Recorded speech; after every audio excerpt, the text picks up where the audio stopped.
Date है आज 30 अक्टूबर 2021। ये सब टॉपिक कवर करेंगे इस क्लास में। फर्स्ट टॉपिक है 18th इंडिया आसियान समिट। ये 18वीं मीटिंग हुई है इंडिया और आसियान की, इसलिए न्यूज में है। प्रीलिम्स और जीएस पेपर 2 के लिए इंपॉर्टेंट है, मेंस के लिए। आसियान क्या है? आसियान एक 10 कंट्रीज का ग्रुप है जिसमें साउथ ईस्ट एशियन नेशन आते हैं, 10 कंट्री। समिट का मतलब मीटिंग बोल लो या कॉन्फ्रेंस, ऑलमोस्ट एक ही बात होती है। तो ये आसियान नेशन कौन कौन से हैं? 10। ये देखो यहाँ पे, ये अपना हिंदुस्तान और ये साउथ ईस्ट एशियन जो नेशन है, ये वाले 10 नेशन हैं। Myanmar, Thailand, Laos, Cambodia, Vietnam, बुरनई, Malaysia, Singapore, Indonesia और फिलीपींस। ये 10 कंट्री आते हैं इसमें। 10 कंट्रीज का एक ग्रुप है आसियान। ये 1967 में बना था और इसका जो हेड क्वार्टर है वो इंडोनेशिया की कैपिटल है जकार्ता। ये इंडोनेशिया इसकी कैपिटल है जकार्ता, यहाँ पे जकार्ता लोकेटेड है। तो यहाँ पे इसका हेड क्वार्टर लोकेटेड है। अभी प्राइम मिनिस्टर नरेंद्र मोदी जी ने अटेम्प्ट किया, इसको पार्टिसिपेट किया 18th मीटिंग में इंडिया और आसियान के बीच में हुई। और कहाँ पे हुई? बुरनई में हुई। बुरनई के जो हेड ऑफ द स्टेट है उनका नाम है सुल्तान हाजी हसान अल बोलकिया। तो इन्होंने इनविटेशन दिया था प्राइम मिनिस्टर को, तो अटेंड की थी यहाँ पे मीटिंग। तो इंडिया के लिए कैसे इंपॉर्टेंट है ये आसियान कंट्री से ट्रेड करना? आसियान जब देखो ये ग्रुप बनाया गया था आसियान, तो ये 10 कंट्रीज ने इसलिए बनाया था ताकि इन 10 कंट्रीज के बीच में आपस में ट्रेड बढ़े और यहाँ जो रीजन है उसकी सिक्योरिटी प्रोवाइड करें और एक दूसरी कंट्री के बीच में कॉपरेशन बढ़े। इंडिया ने आसियान के साथ, देखो इंडिया आसियान का कोई मेंबर नहीं है, सदस्य देश नहीं है, लेकिन मीटिंग होती है आसियान और इंडिया की। क्यों होती है? देखो इंडिया सपोर्ट करना चाहता है अपनी एक्ट ईस्ट पॉलिसी को। इंडिया की जो एक्ट ईस्ट पॉलिसी है वो क्या है? इंडिया की एक्ट ईस्ट पॉलिसी की इंडिया के जो नॉर्थ ईस्ट के स्टेट हैं, मैं इसे रेज कर लेता हूँ पहले। ये इंडिया के नॉर्थ ईस्ट के जो स्टेट हैं, यहाँ पे देखो ये वाला पार्ट आपको दिखाई दे रहा, जो ये नॉर्थ ईस्ट के जो स्टेट है हमारे, बहुत ही बैकवर्ड हैं, पिछड़े हुए हैं डेवलपमेंट में, कि यहाँ पे डेवलपमेंट लेके आना है। म्यांमार वगैरह ये जो कंट्री है इनके साथ कॉपरेशन कराना, ट्रेड बनाना, बढ़ाना इनका। और एक्ट ईस्ट में आसियान के साथ तो हम करते ही हैं यहाँ पे कॉपरेशन, लेकिन आसियान के साथ साथ और भी कंट्रीज जैसे जापान है, इन कंट्रीज के साथ भी कॉपरेट करता है इंडिया अपने इस नॉर्थ ईस्टर्न स्टेट को डेवलप करने के लिए। तो यही एक्ट ईस्ट पॉलिसी है। और इंडिया का जो विजन है इंडो पैसिफिक विजन, कि इंडिया इंडियन ओशन में और पैसिफिक ओशन में सिक्योरिटी वगैरह प्रोवाइड करे, तो इन कंट्रीज के साथ कोऑपरेट करता है।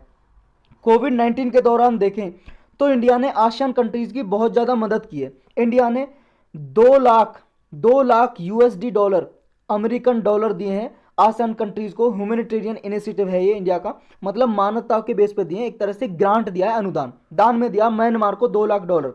यूएस डॉलर की बात हो रही है, अमेरिकन डॉलर दिए हैं। और $1 मिलियन दिया है आसियान का जो कोविड-19 रेस्पॉन्स फंड है। कोविड-19 से निपटने के लिए आसियान ने एक फंड बना हुआ है, इसमें मनी प्रोवाइड करते हैं ये। इसका जो भी पैसा होता है, मनी होती है, वो कोविड-19 से निपटने के लिए यूज किया जा रहा है। तो इंडिया ने भी 1 मिलियन यूएसडी डॉलर दिया है। 1 मिलियन में 10 लाख होते हैं, तो 10 लाख डॉलर हो गए। डॉलर तो आपको पता होना चाहिए, ये अमेरिकन करेंसी है डॉलर, जैसे हमारे इंडिया की रुपीज है। तो ये डॉलर में रकम दी है इतनी, 10 लाख डॉलर आसियान कोविड-19 रेस्पॉन्स फंड को इंडिया ने। आगे इंडिया और आसियान की जो कल्चरल कनेक्टिविटी है उनको भी स्ट्रेंथन किया गया इसमें। आसियान कल्चरल हेरिटेज लिस्ट एक एस्टेब्लिश की गई, इंडिया ने सपोर्ट किया इसको। दोनों, जैसे आसियान की जितनी भी कंट्री और इंडिया की, इन दोनों के बीच में कल्चर है, जो संस्कृति है, वो भी एक दूसरे के बीच में कॉपरेट हो, उनके साथ भी एक्सचेंज हो एक दूसरे की कल्चर। नेक्स्ट इसमें ट्रेड और इन्वेस्टमेंट, आपस में व्यापार और निवेश को बढ़ाने के लिए, ट्रेड इन्वेस्टमेंट को बढ़ाने के लिए पोस्ट कोविड-19 के बाद ये इकोनॉमी को कैसे रिकवर किया जाए, ये भी इसमें डिस्कस किया। इंडिया और आसियान के और क्या रिलेशन है? देखो इंडिया और आसियान की इस पार्टनरशिप को देखते हुए 2022 के साल को इंडिया आसियान फ्रेंडशिप ईयर की तरह डिक्लेयर किया है, अनाउंस किया है इन लीडर्स ने, आसियान के लीडर ने। लगभग 30 साल हो गए इंडिया और आसियान के संबंध को, रिलेशन को, ये पार्टनरशिप को। दोनों एक दूसरे के बीच में सिनर्जी बैठाते हैं। और ASEAN outlook for Indo Pacific, एक ये देखो डायलॉग है आसियान का, और एक इंडिया का इनिशिएटिव है इंडो पैसिफिक ओशियन इनिशिएटिव। तो इन दोनों को प्रमोट करना, इनका इसमें प्रमोट करना काम है इंडिया और आसियान का, ताकि देखो पैसिफिक रीजन और इंडियन ओशन वाला रीजन, ये देखो इंडियन ओशन वाला रीजन और ये पैसिफिक वाला रीजन, इन दोनों रीजन में क्या है, पीस लेके आए, शांति, स्टेबिलिटी और प्रोस्पेरिटी, समृद्धि लेके आए। तो इन एरियाज में कॉपरेट करते हैं दोनों मिलके, ये आसियान और इंडिया। इंडिया आसियान कनेक्टिविटी बढ़ाना चाहते हैं, डिजिटल कनेक्टिविटी हो या फिजिकल। और देखो बहुत सारी कंट्री जैसे म्यांमार, थाईलैंड के साथ मिलके इंडिया यहाँ से रोड भी बना रहा है, रोड वगैरह कनेक्टिविटी बढ़ाने के लिए। और भी कंट्री से कनेक्टिविटी डिजिटली कर रहा है। और पीपल टू पीपल कॉन्टैक्ट बढ़ाते हैं। देखो पीपल टू पीपल कॉन्टैक्ट ऐसे बढ़ाते हैं, जैसे मान लो इंडिया की कोई कल्चरल इवेंट है, डांस ड्रामा कुछ है, इन आसियान के देशों में, आसियान के जो देश हैं इन देशों में क्या है, वहाँ पे कोई भी ऐसे कोई भी एक मान लो इवेंट हुआ, वहाँ पे इवेंट में कल्चर वगैरह शो कराई, जैसे आसियान का कोई नेशन है, यहाँ पे कोई इवेंट हुआ, ऑर्गेनाइज कराया, तो ऐसे एक दूसरी कंट्रीज़ की कल्चर एक्सचेंज की जाती है, यानी कि ताकि कल्चर के through people to people contact हो। नेक्स्ट जो इंडिया का रोल है as a trusted partner ASEAN countries के लिए, क्योंकि कोविड-19 पैंडेमिक के दौरान वैक्सीन की सप्लाई की इंडिया ने इन कंट्रीज में और सहायता दी, क्योंकि पैसा भी भाई साहब डॉलर वगैरह भी दिए थे, यानी कि मनी प्रोवाइड की थी, फ्रीली दान दी था। तो एज ए ट्रस्टेड पार्टनर की तरह एप्रिसिएट किया आसियान ने, सराहना की इंडिया की, मतलब एज ए ट्रस्टेड पार्टनर की तरह, विश्वसनीय साथी की तरह।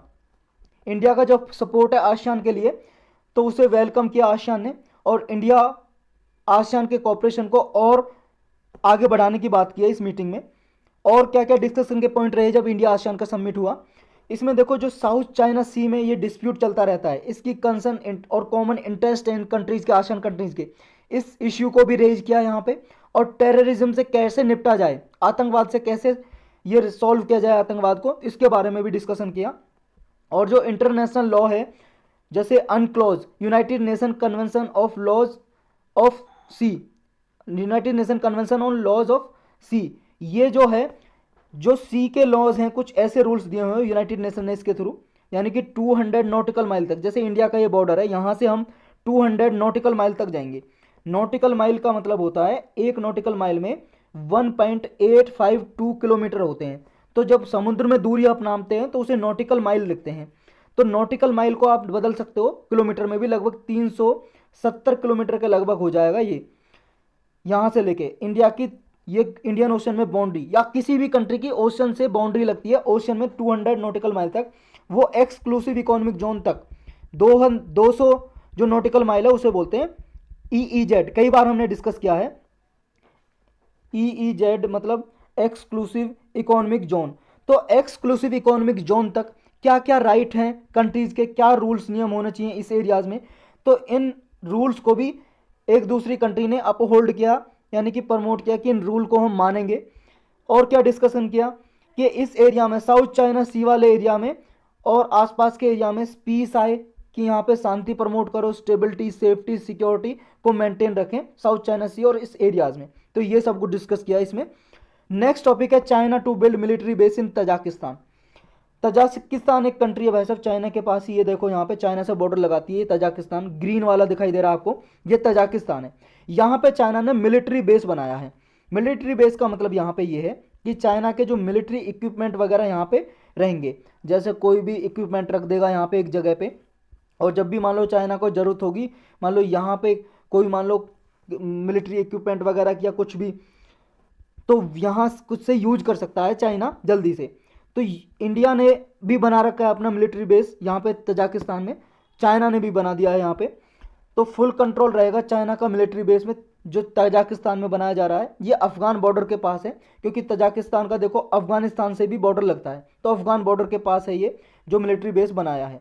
ये लोकेशन आपको याद रखनी है। और देखो ये यहाँ पे तजाकिस्तान रैपिड रिएक्शन ग्रुप, ये तजाकिस्तान की स्पेशल फोर्स है, ये इसे कंट्रोल करेगी, ऑन्ड करेगी, मतलब इसकी निगरानी में रहेगा। कोई चाइना का ट्रुप यहाँ पे तैनात नहीं रहेगा। ट्रुप का मतलब है चाइना के जो सैनिक है वो तैनात नहीं रहेंगे, यहाँ पे रहेंगे तजाकिस्तान के सैनिक। बस इन्होंने अपने इक्विपमेंट वगैरह रख दिए हैं, और लगभग $10 मिलियन की कॉस्ट आई है इसे बनाने में, मिलिट्री बेस जो बनाया है। ये गोर्नो बदख्शान, ये ऑटोनोमस प्रोविंस है, एक पामीर माउंटेन है यहाँ पे, पामीर माउंटेन देखो यहाँ पे है पामीर माउंटेन, ये पामीर माउंटेन है, इसके पास ये स्टेट है तजाकिस्तान में, जिस राज्य का नाम है गोर्नो बदख्शान। यहाँ पे चाइनीज ने ये मिलिट्री बेस बनाया है। और ये देखो चाइनीज ट्रूप इसमें नहीं रहेगी, चाइना की सेना यहाँ पे तैनात नहीं रहेगी, कंट्रोल रहेगा उसी के हाथों में, तजाकिस्तान की जो स्पेशल फोर्स है। रसिया और इंडिया ने भी ऑलरेडी यहाँ पे मिलिट्री बेस बना रखा है तजाकिस्तान में।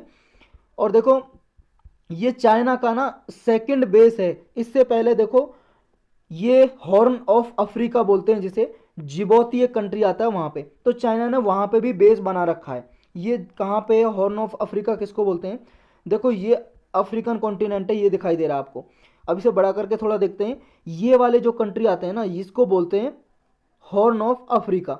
हॉर्न ऑफ अफ्रीका, जैसे देखो ये आपका सोमालिया, इथोपिया, इरिट्रिया और जिबोती, इसको मिला के बोलते हैं हॉर्न ऑफ अफ्रीका। ये डी इसमें साइलेंट है, DJIBOUTI, जिबोती बोलते हैं इसको। तो जिबोती ये कंट्री है, यहाँ पे इसमें भी देखो इसका चाइना का एक ऐसा मिलिट्री बेस है जैसा तजाकिस्तान में बनाया है। तो ये सेकंड है चाइना का इस रीजन में। नेक्स्ट टॉपिक है अपना वर्ल्ड गोल्ड काउंसिल। ये एक मार्केट डेवलपमेंट ऑर्गेनाइजेशन है गोल्ड इंडस्ट्रीज के लिए। गोल्ड इंडस्ट्रीज के गोल्ड माइनिंग से लेके इन्वेस्टमेंट तक ये प्रमोट करती है। जब गोल्ड को देखो खदानों से निकालते हैं, खोद के जैसे कोयला निकलता है, और जब गोल्ड को निकालते हैं सोने को, ये काला जैसा होता है, फिर इसमें प्रोसेसिंग होती है, तब ये इसका कलर ऐसा गोल्डन टाइप का होता है, सुनहरी सा।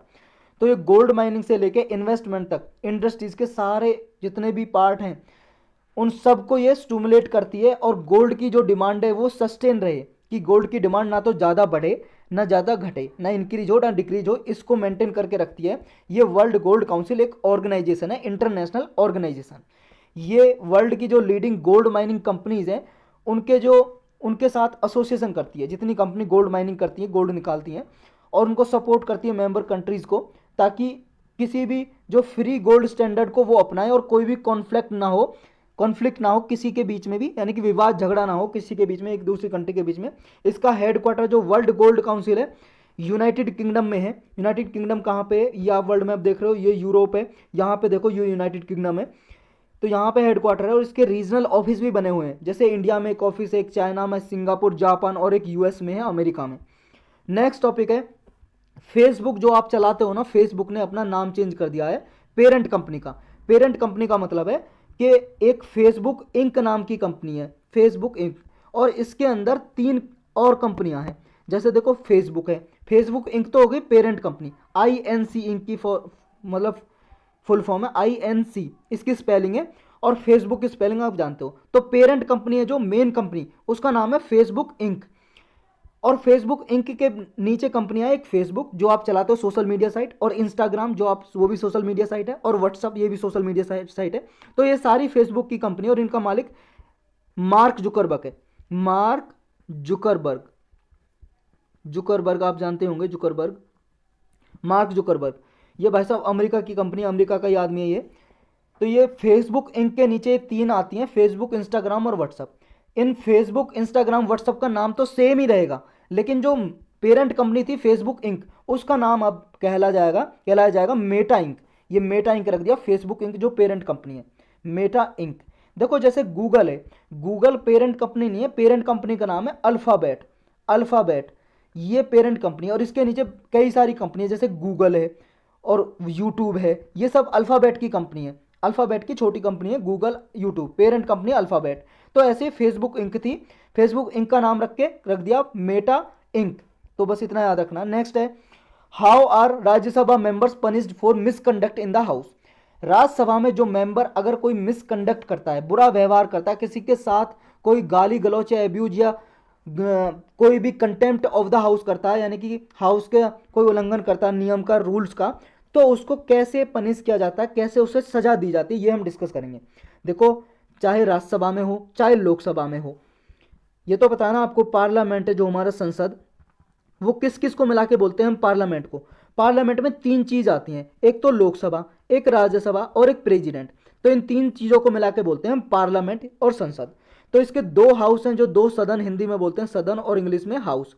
लोकसभा राज्यसभा के मेंबर को कैसे हम पनिश कर सकते हैं, ये आपको लेक्चर देखना है। कहाँ पे, पॉलिटी की प्लेलिस्ट में बना हुआ है, कि वहाँ पे मेंबर को सस्पेंड कैसे किया जाए, पार्लियामेंट के मेंबर को सस्पेंड कैसे किया जाए, इसके ऊपर बना हुआ है। पॉलिटी की प्लेलिस्ट में जाके देख सकते हो। जो आपका वीडियो चल रहा है उसके नीचे सिंपल CSC लिखा होगा, सिंपल CSC पे क्लिक करोगे तो वहाँ पे जाओगे, आप ऊपर दिखाई देगा आपको होम वीडियो प्लेलिस्ट। प्लेलिस्ट में जाओगे तो पॉलिटी की प्लेलिस्ट में जाके देख सकते हो। हम यहाँ पे देखो डिस्कस तो करेंगे लेकिन ब्रीफली, क्योंकि बहुत बार हम डिस्कस कर चुके हैं इसको, और अलग से लेक्चर बना हुआ है। ये हमारे जीएस पेपर 2 के लिए इंपॉर्टेंट है और प्रीलिम्स के लिए भी। देखो भाई साहब, एक चीज़ और बता दूं, कल आपको सबको पता ही है प्रीलिम्स का रिजल्ट आ गया 2021 का, जो सीएससी यानी कि सिविल सर्विस एग्जाम का यूपीएससी का प्रीलिम हुआ था, उसका रिजल्ट आ गया। 10 अक्टूबर का पेपर था। जिसका हो गया उसको कॉन्ग्रेचुलेशन, बधाई हो, और लेकिन जिसका नहीं हुआ उसको निराश होने की ज़रूरत नहीं है, क्योंकि आप सबको पता है, सब इतने बड़े हो, लाइफ है, सुख दुख चलता ही रहता है, और आपका ऐसा नहीं है एक एग्ज़ाम ये डिसाइड करेगा आपकी लाइफ को कि आप में टैलेंट है या नहीं है। आपके पास देखो, किसी का पहला अटेम्प्ट था, दूसरा अटेम्प्ट था, या किसी का चौथा था, किसी का कितना भी था, दुख तो होता ही है खैर उसमें, लेकिन आपको खुद को मोटिवेट करना है अगर आप आगे तैयारी करना चाहते हो। और मैं तो ये कहूँगा, अगर आपके पास अटेम्प्ट है तो अच्छे से दोबारा जी जान लगा दो और ये पहचानो कि गलती कहाँ पे रह गई है। देखो गलती भाई साहब ये रह गई है, क्योंकि एक बात मैं आपको बता देता हूँ, अब ना यूपीएससी के पेपर का भी कॉमर्शलाइजेशन हो गया। कॉमर्शलाइजेशन का मतलब आप समझते हो क्या? ये भी एक टर्म है और यूपीएससी के मेंस में बहुत बार पूछे जाते हैं, कॉमर्शलाइजेशन ऑफ टी प्लांटेशन या एग्रीकल्चर या किसी का। पहले देखो हम खेती करते थे तो सिर्फ फूड क्रॉप उगाते थे, यानी कि जो हमें खाने के लिए ज़रूरत है। लेकिन अगर एक कॉमर्शलाइजेशन हो गया एग्रीकल्चर का, तो इसका क्या मतलब है कॉमर्शलाइजेशन? इसका मतलब है कि अब हम सिर्फ खाने के लिए फूड नहीं उगाते हैं, अब बेचने के लिए उगाते हैं, बेचते भी हैं, ट्रेड करते हैं, व्यापार करते हैं, कॉमर्शलाइजेशन हो गया। ऐसे ही भाई साहब यूपीएससी की तैयारी का कॉमर्शलाइजेशन हो रखा है, आपको पता है। कोई भी ये नहीं चाहता कि आपका सिलेक्शन हो, सब चाहते हैं कि हमारा बेनिफिट हो। कोई सा भी कोचिंग सेंटर सिर्फ बेनिफिट के लिए, प्रॉफिट के लिए काम करता है। उनका मेन मकसद क्या है? To maximize the profit. अपना प्रॉफिट कैसे कमाया जाए। आपका पेपर निकले ना निकले, निकल जाता है तो अच्छी बात है, अपना पोस्टर चिपका देते हैं सामने, और नहीं भी निकलता है तो किसी ने मान लो इंटरव्यू की ट्रेनिंग ली है बस, या किसी ने टेस्ट सीरीज लगा दी है, वो कोचिंग सेंटर वाले लगा देते हैं फोटो, ताकि लोगों का ध्यान यहाँ पे आए और सोचे हाँ ये सबसे अच्छा कोचिंग है, हम यहाँ पे कोचिंग ले। और यूट्यूब ने तो भाई साहब आपको पता है पूरा कचरा कर दिया है। ऐसे ऐसे लोग पढ़ा रहे हैं, ऐसी ऐसी चीज़ पढ़ा रहे हैं जो एग्जाम से रिलेटेड है ही नहीं। तो आपको ये पहचानना भाई साहब कि कौन सही से पढ़ा रहा है, कौन सही से नहीं पढ़ा रहा। और सही से सब पढ़ा रहे हैं, लेकिन क्या वो टॉपिक पढ़ा रहे हैं जो एग्जाम से रिलेवेंट है? वो आपको पता चलेगा कैसे? जब आपको यूपीएससी का सिलेबस याद होगा। पहली बात ये, आपको यूपीएससी का मेंस का जीएस 1 से लेकर 4 तक सारा सिलेबस याद होना चाहिए। सिलेबस से बाहर यूपीएससी कुछ नहीं पूछता, ना ही प्रीलिम में और ना ही आपके मेंस में। प्रीलिम का जानना है आपको, यूपीएससी के पिछले 10 साल के पेपर देखो, आपको पता चल जाएगा आपने कहाँ गलती की। यूपीएससी उनसे बाहर कुछ नहीं पूछता, जो पहले टॉपिक पूछे हैं उनसे ही पूछता है, आपको उन्हीं की तैयारी करनी है। आप भटकते रहते हो, और मैं भाई साहब इसमें कराता हूँ क्या, जो यूपीएससी से रिलेटेड जो पहले पूछे हैं वही टॉपिक। देखो करंट अफेयर में बहुत सारे रहते हैं, आप भी पढ़ते होंगे। इनसाइट आईएएस है, आईएएस बाबा है, विजन आईएएस है, दृष्टि आईएएस है, ये सब सारे निकालते हैं करंट अफेयर अपना। अब ये खुद जर्नलिस्ट थोड़ी हैं, बहुत सारे मुझसे कमेंट में लिखते हैं कि आप तो इनसाइट का पढ़ा रहे हो, दृष्टि का पढ़ा रहे हो। क्या भाई साहब वो न्यूज़पेपर हैं क्या? खुद बनाते हैं न्यूज़? वो कहाँ से लेते हैं न्यूज़? वो कहाँ से लेते हैं बताओ मुझे। आपको ऐसा लगता है मैं उनसे उठा रहा हूँ, चलो मान लिया, वो कहाँ से ले रहे हैं? न्यूज़पेपर से ले रहे हैं भाई साहब, वो भी तो कॉपी पेस्ट कर रहे हैं। और मैं कहाँ जर्नलिस्ट थोड़ी नहीं हूँ, मैं आपके लिए स्पेशल न्यूज़ लेके आऊँगा। जो न्यूज़ में चल रहा है अखबार में, मैं भी वो कॉपी पेस्ट कर देता हूँ। लेकिन कौन सी चीज़ इंपॉर्टेंट है वो आपको पढ़ना है ना। ये चीज़ क्या है ये आपको पहचाननी है। इनसाइट है चाहे कोई भी है, ये क्या करते हैं, विजन आई है, सारा दे देते हैं, चाहे रिलेवेंट है नहीं है। हाँ न्यूज़ में है भाई साहब पढ़ लो, लेकिन आपको पढ़ना है सिलेबस के हिसाब से। आपको पढ़ना है किसके हिसाब से? लास्ट ईयर के, प्रीवियस ईयर के क्वेश्चन पेपर के हिसाब से। तो आप वो क्वेश्चन पेपर एनालाइज करो। आपको कहीं किसी गुरु की जरूरत नहीं है, मैं बोल रहा हूँ, और बार बार मैंने पहले भी कई बार बताया है। तो चलो बहुत होगी बकवास, आते हैं इसमें। कहाँ गया हमारा टॉपिक? तो राज्यसभा के मेंबर को कैसे पनिश किया जाता है अगर वो मिसकंडक्ट करता हाउस में। देखो ये न्यूज में अभी इसलिए आया, 2 महीने हो गए हैं, 2 महीने के बाद 8 मिनिस्टर हैं, 8 मंत्री हैं भाई साहब, बीजेपी के जो अभी मंत्री हैं। उन्होंने क्या है, अक्यूज लगाया, आरोप लगाया अपोजिशन के मेंबर पे, जो अपोजिशन पार्टी होती है, विपक्ष की पार्टी, उनके सदस्य पे राज्यसभा में आरोप लगाया कि उन्होंने क्या है, जो राज्यसभा का सिक्योरिटी ऑफिशियल होते हैं, सिक्योरिटी स्टाफ जो सिक्योरिटी प्रोवाइड करता है, तो उन्होंने उनके साथ मिसकंडक्ट किया, उनके साथ असोल्टिंग किया है, छेड़ाखानी की है, मारखानी की है पार्लियामेंट के सेशन के दौरान। तो ये आरोप लगाया है और कहा है कि इनके खिलाफ जो मेंबर ने ऐसी बदतमीजी की है सिक्योरिटी स्टाफ के साथ, तो उनके खिलाफ डिसिप्लिनरी एक्शन लिया जाना चाहिए, क्योंकि अभी तक लिया नहीं गया है। तो इशू यही है, 11 अगस्त को क्या हुआ था, ये इंश्योरेंस बिल लाया जा रहा था राज्यसभा में। तो 22 अपोजिशन पार्टी हैं, उन्होंने बोला था कि पहले आप इस बिल को सिलेक्ट कमेटी के पास भेजो। सिलेक्ट कमेटी हो, देखो हर एक पार्लियामेंट के जो हाउस है, लोकसभा राज्यसभा, उसमें एक कमेटी बना देते हैं। जब भी कोई बिल आता है तो चेयरमैन या लोकसभा के स्पीकर वो कह सकते हैं कि कमेटी को भेजने के लिए आदेश दे सकते हैं और कमेटी छानबीन करे, फिर दोबारा पार्लियामेंट में बिल को पास किया जा सकता है। तो ये डिमांड की थी अपोजिशन पार्टी ने कि पहले सिलेक्ट कमेटी को भेजो, उसके बाद जब सिलेक्ट कमेटी होगी, कमेटी देखो मेंबर के हाउस जो लोकसभा या राज्यसभा के मेंबर होते हैं उनको मिला के, राज्यसभा में बनानी है तो राज्यसभा के मेंबर, या लोकसभा में बना देनी है तो लोकसभा के मेंबर को मिला के, कुछ सदस्य मिला के कमेटी बना देते हैं। तो ग्रुप ऑफ मेंबर होते हैं इसमें, या लोकसभा राज्यसभा की कॉम्बाइंड कमेटी भी होती है। तो ऐसी कमेटी को भेज देते हैं स्क्रूटनी करने के लिए। स्क्रूटनी मतलब एक तरह से छानबीन, एक तरह से देखेंगे कि वो इसमें जो बिल में प्रोविजन है सही है या इसमें कोई और सुधार किया जाए। तो यही दोनों के बीच में चल रहा था कि ये डिमांड कर रही थी अपोजिशन पार्टी कि आप इसे भेजो सिलेक्ट कमेटी के पास, और ये भेज नहीं रहा था, यानी कि जो बीजेपी गवर्नमेंट है, यानी कि जो सरकार है। तो अगले ही दिन क्या हुआ, 8 मिनिस्टर ने आरोप लगाया कि इन्होंने पार्लियामेंट की स्ट्रीट में, यानी कि पार्लियामेंट के पास इन्होंने अनारकी लाने की कोशिश की। अनारकी का मतलब है डिसऑर्डर, जब अराजकता बोलते हैं हिंदी में, अराजकता की, जब लॉ को सही तरीके से फॉलो ना किया जाए, क्योंकि इन्होंने राज्यसभा के जो स्टाफ है उनके साथ बदतमीजी की है, मिसकंडक्ट किया। तो यही राज्यसभा के जो सेक्रेटेरिएट होते हैं ऑफिसर, उन्होंने भी देखो ये इंक्वायरी की है, एग्जामिनेशन की है, इंटरनल एग्जामिनेशन कंप्लीट की है, और ये आरोप के बारे में, सिमिलर केस है, इनके बारे में जानकारी जुटाई है। अब पनिशमेंट कैसे दी जाती है, बेस क्या होता है पनिशमेंट देने का, सजा देने का, ये हमें जानना है इसमें। देखो जो चेयरमैन होते हैं, राज्यसभा में जो अध्यक्ष होते हैं उनको बोलते हैं इंग्लिश में चेयरमैन, और लोकसभा में जो होते हैं उनको बोलते हैं स्पीकर। तो ये कैसे करते हैं, जो राज्यसभा के चेयरमैन है उसकी बात कर रहे हैं अभी हम। इनके पास पावर है कि वो प्रोसीडिंग चला सकते हैं कि किसी ने मिसकंडक्ट किया है नहीं किया। अगर कोई राज्यसभा के रूल्स को, नियम को वॉयलेट कर रहा है, उल्लंघन कर रहा है, तो चेयरमैन के पास पावर है कि डिसिप्लिनरी एक्शन इनिशिएट करने की पावर है। बट देखो रूल्स ऑफ द हाउस ये बोलते हैं कि पार्लियामेंट को क्या ना, वो ऐसे इंपावर नहीं करते कि वो सस्पेंशन के अलावा कुछ और पनिशमेंट दे सकें। सिर्फ हाउस के मेंबर को सस्पेंड कर सकते हैं ये चेयरमैन या लोकसभा के स्पीकर, लेकिन चेयरमैन तो डायरेक्टली भी उनके पास पावर नहीं होती कि वो सस्पेंड कर दे। फिर कैसे करते हैं, देखो ये रूल्स नंबर 256 राज्यसभा का ये बोलता है कि मान लो किसी ने मिसकंडक्ट किया, तो कोई भी मान लो एमपी को सस्पेंड करना है तो उसे सस्पेंड कर सकते हैं चेयरमैन, यानी कि चेयरमैन सस्पेंड कर सकते हैं, लेकिन चेयरमैन डायरेक्टली सस्पेंड नहीं कर सकते, यानी कि खुद जैसे बोल दिया चेयरमैन ने सस्पेंड हो गए, आप ऐसे नहीं कर सकते। इसका प्रोसीजर होता है, क्योंकि पावर है जो सस्पेंड करने की वो हाउस के पास है, ना कि चेयरमैन के पास।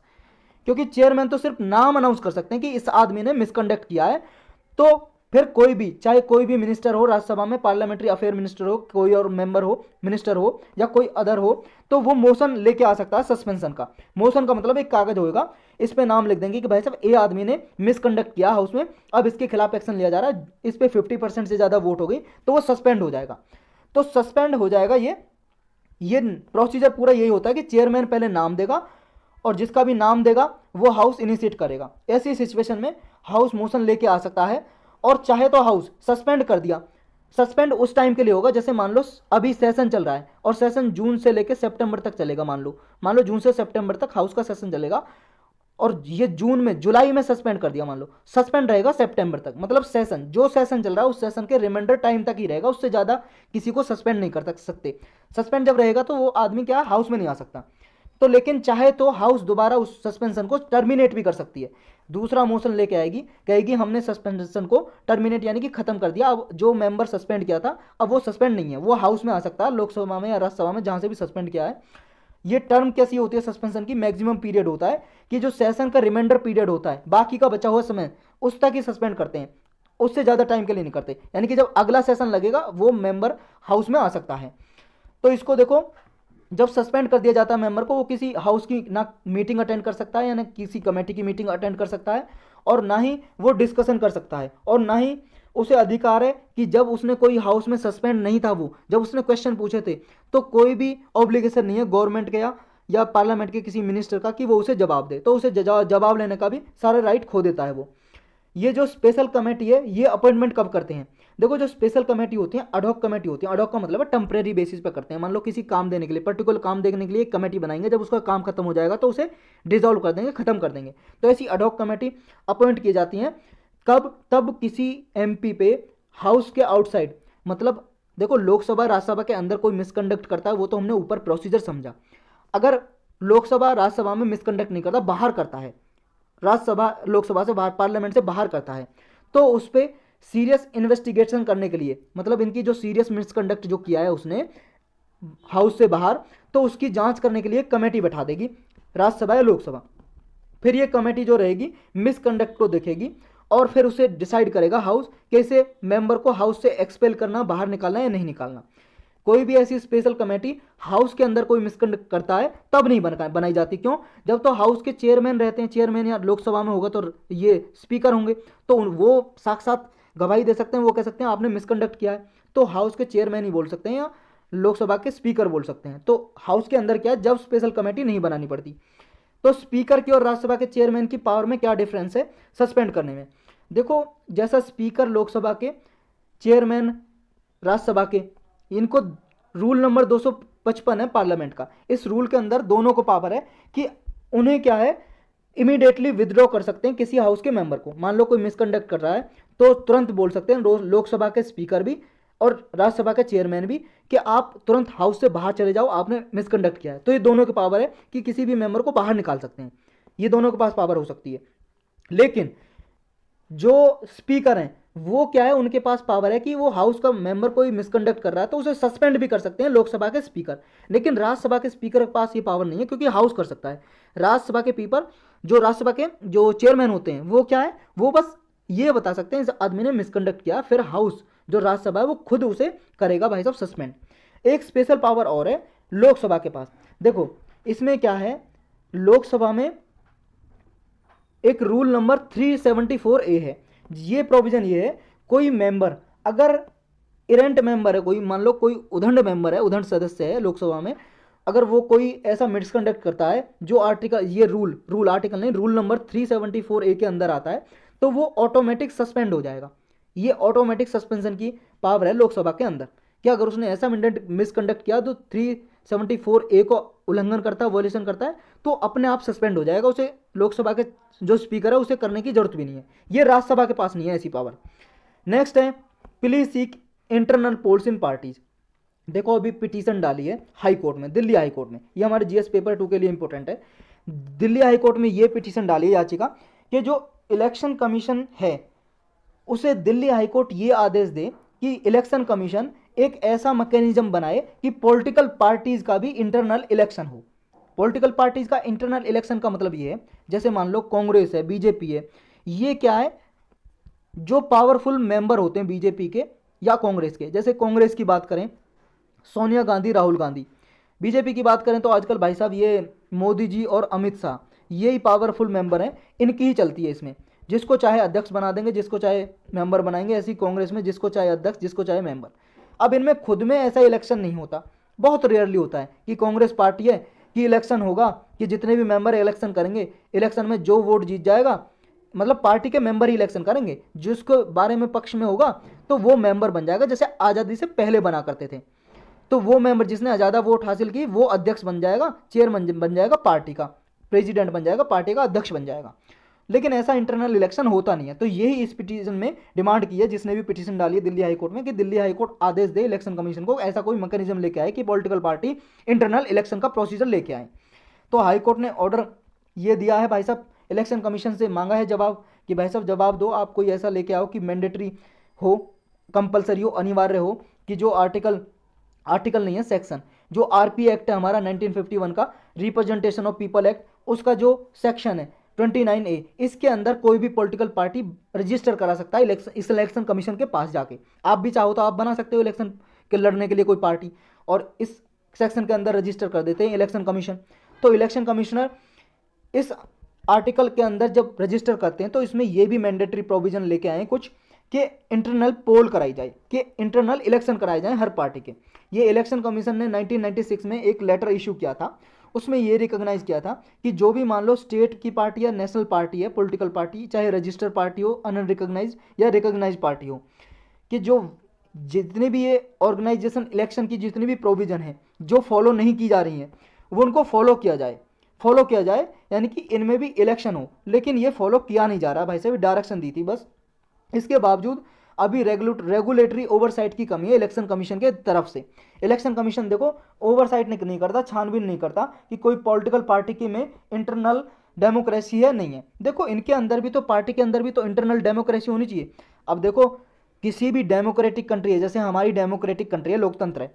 लोकतंत्र का मतलब लोग अपने द्वारा ही अपने रिप्रेजेंटेटिव को चुन सकते हैं इलेक्शन करके, क्योंकि लोग ही इलेक्शन देते हैं। वो खुद इलेक्शन करते हैं कि इस कैंडिडेट को मैं बनाना चाहता हूँ अपना प्रतिनिधि बनाना चाहता हूँ, यानी कि वो रिप्रेजेंटेटिव बनाना चाहता हूँ, ये मेरी तरफ से पार्लियामेंट में जाकर बैठेगा और मेरे लिए रूल बनाएगा। यही डेमोक्रेसी है। और भी बहुत सारे होते हैं, जैसे राइट, फंडामेंटल राइट्स हो सबके लिए, रूल ऑफ द लॉ हो, जनरल पीरियोडिक इलेक्शन हो। तो ये जो इलेक्शन होते हैं जैसे डेमोक्रेसी में फ्री एंड फेयर, ऐसी अगर इंटरनल होंगे किसी पॉलिटिकल पार्टी में कि उनके पॉलिटिकल पार्टी का अध्यक्ष कौन बनेगा, कौन मेंबर बनेगा, किसी को टिकट दी जाएगी, क्योंकि टिकट भी देखो उसको दी जाती है जो इनके जानकार होते हैं, फेवर होते हैं, जो कोई, वरना ये इनमें ऐसा कोई मैकेनिज्म नहीं है कि टिकट देने का एक अच्छा तरीका हो।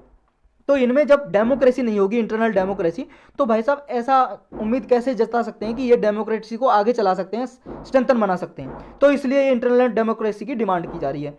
अभी देखो प्रेजेंट चैलेंज और कंसर्न क्या है। इंटरनल इलेक्शन देखो मोस्ट पार्टीज के अभी होते नहीं है। पॉलिटिकल फैमिलीज जो होती हैं वो ही कंटिन्यू करती रहती हैं जो मेन पोस्ट होती हैं। जैसे टॉप लीडरशिप होती है पार्टी की जो फैमिली से होती हैं, जैसे सोनिया गांधी बनी, फिर राहुल गांधी बना प्रेसिडेंट, या बीजेपी में भाई साहब जो इनके जानकार हैं, मोदी, अमित शाह के जो फेवर करते हैं ज़्यादा, मतलब चापलूस हैं, उनको बना दिया। ऐसे मतलब जो पावरफुल पीपल हैं उनकी ज़्यादा चलती है। तो ऐसे ट्रांसपेरेंसी और इंटरनल डेमोक्रेसी की कमी है पॉलिटिकल पार्टीज में, यानी कि उनके अंदर भी इलेक्शन हो तब जाके वो उनमें कोई पोस्ट दी जाए। बैकग्राउंड देखो क्या है। अभी देखो टोटल हमारे इंडिया में 2598 पॉलिटिकल पार्टीज हैं, जितनी भी हैं, रीजनल पार्टी हो चाहे नेशनल लेवल पे हो, ये रजिस्टर है हमारी कंट्री में। तो इनको डिस्टिंग सिंबल भी दिया हुआ है इलेक्शन कमीशन ने। इम्प्लीकेशन क्या होगा इसको देखो, ये पिटीशन जो डाली गई है अभी सही टाइम पे डाली गई है, क्योंकि आपने देखा है राजस्थान, पंजाब में, कांग्रेस में भी टर्मोइल चल रहा है, एक तरह से इंटरनल, यानी कि उनमें कॉन्फ्लिक्ट चल रहा है।